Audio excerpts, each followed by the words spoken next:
നമ്മൾ കുറേ ദിവസങ്ങൾക്ക് ശേഷം വീണ്ടും കേൾക്കാൻ തുടങ്ങിയ ഒരു സംഭവമാണ് മസ്ജിദ് കെ നീച്ചെ ക്യാ ഹൈ. അതായത് ബാബറി മസ്ജിദ് സംഭവം എന്താണെന്ന് നിങ്ങൾക്ക് അറിയാം. അത് എന്തുകൊണ്ടാണ് പൊളിക്കപ്പെട്ടതെന്ന് അറിയാം. പിന്നെ അവിടെ ഒരു അമ്പലം വന്നത് എന്തിൻ്റെ അടിസ്ഥാനത്തിലാണെന്ന് നിങ്ങൾക്ക് അറിയാം. അതുപോലെ ഇപ്പോൾ ഗ്യാൻവാപ്പി പള്ളി, അതുപോലെ തന്നെ മറ്റേതൊക്കെ പള്ളികളുടെ അടിയിലും അമ്പലങ്ങൾ ഉണ്ടായിരുന്നു. അതുകൊണ്ടല്ല അതെല്ലാം പൊളിച്ചു മാറ്റണം എന്നൊക്കെയാണ് ചില ആൾക്കാരുടെ വാദം. നമ്മുടെ ഇന്ത്യ എന്ന രാജ്യം ഉണ്ടാകുന്നതിന് മുമ്പ് തന്നെ ഇവിടെ ഒരുപാട് മുഗൾ ചക്രവർത്തിമാർ വന്ന് ഭരിച്ചിട്ടുണ്ട്. അക്ബറിനെ പോലെയുള്ള ചക്രവർത്തിമാരും ഉണ്ടായിരുന്നു, ഔറംഗസേബിനെ പോലെയുള്ള ചക്രവർത്തിമാരും ഉണ്ടായിരുന്നു. ചിലപ്പോൾ ഇതിൽ പല ചക്രവർത്തിമാരും അമ്പലങ്ങൾ പൊളിച്ച് അവിടെ പള്ളികൾ പണിതിട്ടുണ്ടായിരിക്കാം, ഭരിക്കുന്ന ആൾക്കാരുടെ ഇഷ്ടങ്ങൾക്കനുസരിച്ചുള്ള കാര്യങ്ങൾ നടത്തുക എന്നത്. മുഗൾ ചക്രവർത്തിമാർ കഴിഞ്ഞു, അത് കഴിഞ്ഞ് ബ്രിട്ടീഷുകാർ വന്നു. അവർ കുറേ നാൾ ഇവിടെ ഭരിച്ചു.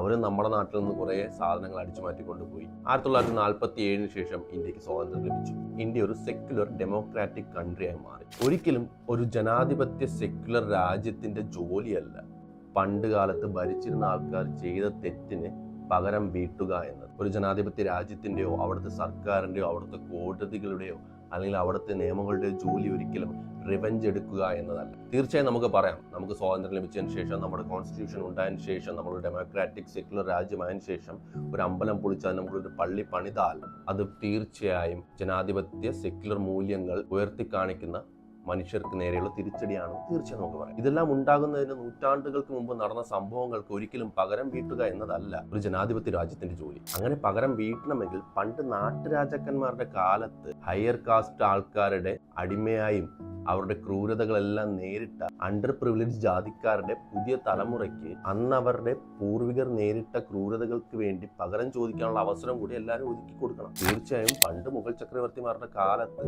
അത്തരം അനിഷ്ട സംഭവങ്ങൾ നടന്നിട്ടുണ്ടായിരിക്കാം.